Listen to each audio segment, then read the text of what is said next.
Assalamualaikum warahmatullahi wabarakatuh.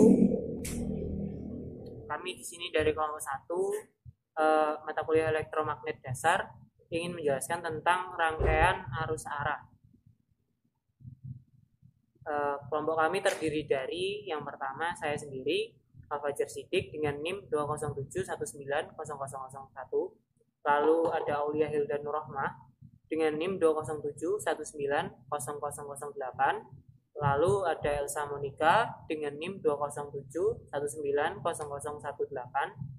Dan yang terakhir Lita Ratna Palubi dengan NIM 207190029. Baik, langsung saja saya akan menjelaskan tentang hukum Kirchhoff. Hukum Kirchhoff ini ditemukan oleh Gustav Robert Kirchhoff.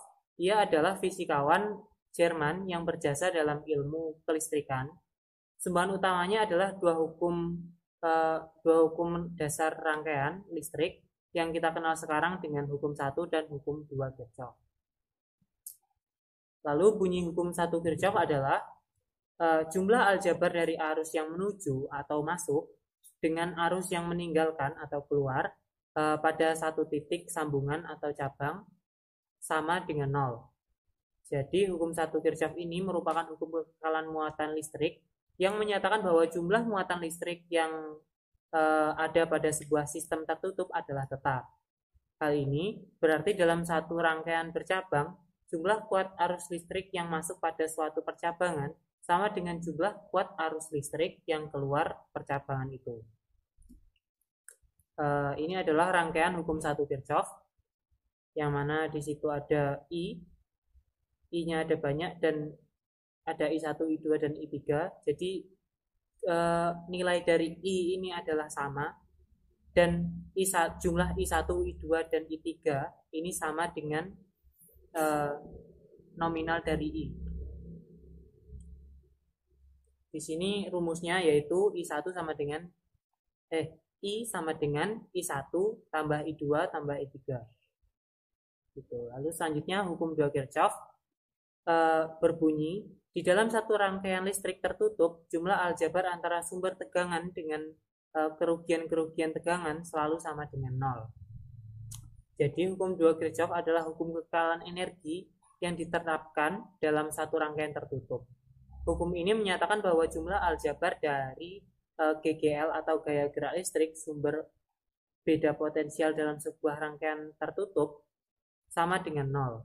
Hukum 2 Kirchhoff ini dirumuskan dengan persamaan sigma E sama dengan sigma V sama dengan 0.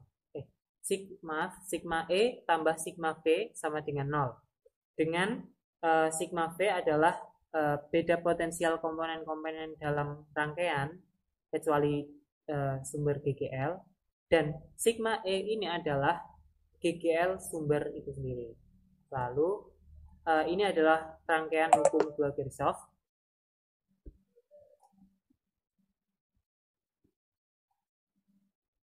Seperti ini. Lalu rumusnya adalah I kali R tambah I kali R kecil dikurang E sama dengan 0. Atau bisa juga E sama dengan I dalam kurung R besar tambah R kecil. Lalu dapat diubah juga menjadi I sama dengan E per dalam kurung R besar plus R kecil. Dengan I adalah kuat arus, satuannya ampere, lalu R adalah hambatan, E sama dengan GGL sumber, dan R kecil sama dengan hambatan dalam. Lalu untuk yang selanjutnya akan dijelaskan oleh teman saya. Terima kasih.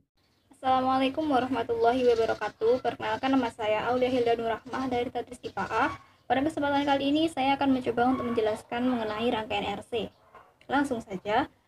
Rangkaian RC merupakan suatu rangkaian listrik yang terdiri dari resistor dan juga kapasitor. Resistor merupakan komponen arus listrik yang bertugas untuk menghambat, memperkecil, dan membagi arus listrik. Resistor ini dibagi menjadi dua jenis, yaitu resistor tetap dan resistor tidak tetap. Untuk resistor tetap, yaitu resistor yang nilainya tidak dapat diubah-ubah. Sedangkan untuk resistor tidak tetap merupakan resistor yang nilainya bisa dirubah-rubah sesuai dengan kebutuhan. Kemudian yang kedua yaitu kapasitor. Kapasitor merupakan komponen listrik yang berfungsi untuk menyimpan energi listrik yang ada. Terus ini merupakan gambaran dari rangkaian RC, terdiri dari resistor yang seperti gerigi dan juga kapasitor. Kemudian langsung persamaan pada rangkaian RC. Yang pertama, untuk mencari tegangan resistor. Untuk mencari tegangan resistor, kita bisa mencari menggunakan rumus VR sama dengan IF dikali R. VR merupakan tegangan resistor, IF merupakan arus listrik efektif, dan R merupakan hambatan. Kemudian untuk mencari tegangan kapasitor, kita bisa mencari menggunakan persamaan VC sama dengan IF EF dikali XC. VC merupakan tegangan kapasitor, EF merupakan arus listrik efektif, dan XC merupakan reaktansi kapasitif. Kemudian untuk mencari gaya impedansi, Z sama dengan akar R kuadrat ditambah XC kuadrat. Z merupakan gaya impedansi. Kemudian tegangan efektif bisa dicari menggunakan V sama dengan akar VR kuadrat ditambah VC kuadrat. Kemudian untuk mencari sudut fasa bisa dicari menggunakan rumus tan theta sama dengan min VC per VR jika yang diketahui VC atau VR-nya, atau sama dengan min XC per R. Ini merupakan keterangannya. VR tegangan pada resistor, satuannya volt. I efektif merupakan arus efektif, satuannya ampere. R itu merupakan hambatan, satuannya ohm. VC merupakan tegangan pada kapasitor, satuannya volt. XC merupakan reaktansi kapasitif, satuannya ohm. Dan Z merupakan impedansi, satuannya ohm. Sekarang kita masuk pada bagian contoh soal. Di sini saya mempunyai contoh soal. Diketahui suatu rangkaian RC terdiri dari R-nya bernilai 30 ohm, kuat arus efektifnya 5 ampere, dan reaktansi kapasitifnya sebesar 40 ohm. Carilah besarnya tegangan yang ada di ujung kapasitor dan di ujung resistor. Kemudian carilah tegangan efektif dan impedansi pada rangkaian. Jadi yang diketahui adalah R 30 ohm, I efektif 5 ampere, dan reaktansi kapasitif 40 ohm. Yang ditanya adalah VR, VC, V efektif, dan Z. Untuk mencari VR, kita bisa menggunakan rumus I efektif dikali R sama dengan 5 dikali 30 menjadi 150 volt. Kemudian untuk VC sama dengan I efektif dikali XC sama dengan 5 dikali 40 sama dengan 200 volt. Kemudian untuk V efektif kita bisa mencari menggunakan akar VR kuadrat plus VC kuadrat. Tadi kan VR-nya sudah diketahui 150 kuadrat ditambah VC-nya 200 kuadrat. Kemudian ketemu hasilnya 225 dikali 10 pangkat 2 ditambah 400 dikali 10 pangkat 2 menjadi 625 kali 10 pangkat 2. Jika diakar ketemu hasilnya 250 volt. Untuk mencari impedansinya kita bisa menggunakan rumus Z sama dengan akar R kuadrat plus XC kuadrat. R-nya tadi 30 kuadrat ditambah XC-nya 40 kuadrat. Akar pangkat 2 dari 30 adalah 900 ditambah 1600 sama dengan akar 2500 sama dengan 50 ohm. Cukup sekian yang dapat saya sampaikan. Saya ucapkan terima kasih. Perkenalkan, nama saya Rita Ratna Palupe dengan NIM 2071929. Di sini saya akan mempresentasikan mengenai ampermeter dan voltmeter. Ampermeter merupakan alat yang digunakan untuk mengukur kuat arus listrik. Nah, kuat arus listrik sendiri memiliki pengertian yaitu mengalirnya elektron secara kontinu pada konduktor akibat perbedaan antara jumlah elektron pada berbagai tempat yang jumlah elektronnya tidak sama. Adapun satuan dari arus listrik ini yaitu ampere atau biasa disingkat A besar. Biasanya, ampermeter ini digunakan oleh teknisi elektronik dalam alat multitester listrik yang disebut sebagai ampermeter. Nah, ampermeter sendiri ini merupakan gabungan dari fungsi ampermeter, voltmeter, dan ohmmeter. Ampermeter dipasang seri dalam suatu rangkaian. Arus listrik yang melewati hambatan R adalah sama dengan arus listrik yang melewati ampermeter tersebut. Ampermeter harus memiliki hambatan yang sangat kecil agar berkurangnya arus listrik dalam rangkaian juga sangat kecil. Jika arus listrik yang diukur adalah I sama dengan NIG, maka arus yang melalui hambatan pada galvanometer adalah IG. Sedang arus yang melalui hambatan yang dipasang paralel yaitu N-1 kali IG. Dengan menggunakan hukum Kirchhoff 1, maka diperoleh I sama dengan IG kali N-1 kali IG. Pada hubungan paralel, maka beda potensial sama, maka IG kali RG sama dengan N-1 kali IG kali RP, sehingga RP sama dengan RG per N-1, dengan RP merupakan hambatan paralel dan RG merupakan hambatan dalam galvanometer atau ampermeter. Yang kedua yaitu voltmeter.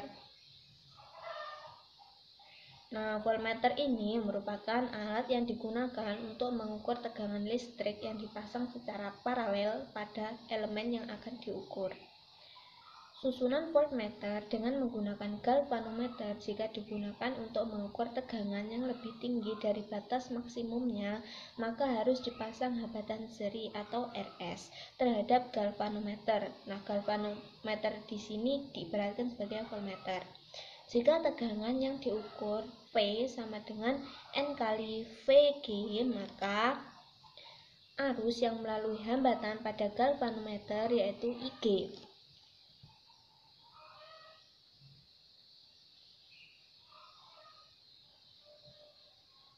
Besar hambatan atau RS yang harus dipasang yaitu N kali VG sama dengan VS plus VG. Karena arus sama besar, maka N kali RG sama dengan RS plus RG atau RS sama dengan N-1 kali RG, dengan RS sama dengan hambatan seri dan RG sama dengan hambatan dalam galvanometer atau voltmeter. Nah, voltmeter ini ada dua macam, yaitu voltmeter analog dan voltmeter digital. Voltmeter analog merupakan alat pengukur tegangan listrik yang menggunakan jarum jam sebagai penunjuk skala yang bergerak ke reng-reng yang diukur dengan probe. Sedangkan voltmeter digital merupakan voltmeter dengan bentuk dan fungsi yang lebih praktis. Voltmeter digital ini memiliki tingkat ketelitian yang lebih tinggi dibandingkan dengan voltmeter analog. Sekian yang dapat saya sampaikan.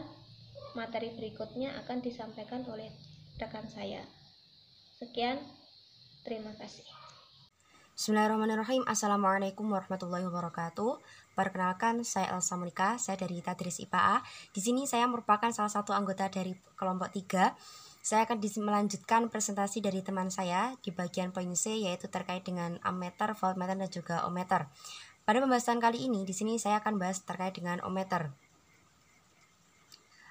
Di sini saya mencoba untuk meringkas daripada pengertian ohmmeter menjadi 4 subbagian. Yang pertama merupakan alat yang digunakan untuk mengukur tahanan suatu sirkuit atau komponen. Yang kedua, dia mengandung sebuah gerak D'Arsonval valve yang dihubungkan seri dengan sebuah tahanan dan baterai ke sepasang terminal untuk dihubungkan ke terminal yang tidak diketahui. Yang ketiga, arus yang melalui ohmmeter bergantung pada nilai tahanan yang tidak diketahui, sehingga ohmmeternya akan mengindikasikan nilai tahanan tersebut. Yang terakhir, tegangan dan hubungan komponen yang diukur perlu dilepaskan dari bagian sirkuit yang lain. Hal ini perlu dilakukan untuk mencegah rusaknya ohmmeter. Nah, perlu diperhatikan pula ketika pengukuran sedang dilakukan, maka skala pembacaan yang digunakan harus melebihi perkiraan nilai tahanan yang akan terbaca, atau hal ini bisa kita lihat berdasarkan warna gelang yang tertera. Hal ini dilakukan supaya jarum penunjuk meternya tidak melebihi skala maksimum tersebut, karena jika hal ini terjadi maka dapat merusak PMMSI pada alat ini. Nah, PMMSI sendiri itu merupakan gerakan dasar kumparan magnet permanen. Dari penjelasan poin C terkait ammeter, voltmeter, dan juga ohmmeter, di sini saya mencoba meringkas jadi ketiga pengertian tersebut secara garis besar perbedaannya. Ammeter dia ini mengukur kuat arus listrik, sedangkan voltmeter dia mengukur tegangan listrik. Yang terakhir ohmmeter dia mengukur hambatan listrik. Nah, mungkin hanya itu saja yang bisa dapat saya sampaikan pada bagian poin C, yaitu ohmmeter. Ada banyak kurang lebihnya, saya mohon maaf yang sebesar-besarnya. Billahi taufiq wal hidayah, waridho wal inayah. Wassalamualaikum warahmatullahi wabarakatuh.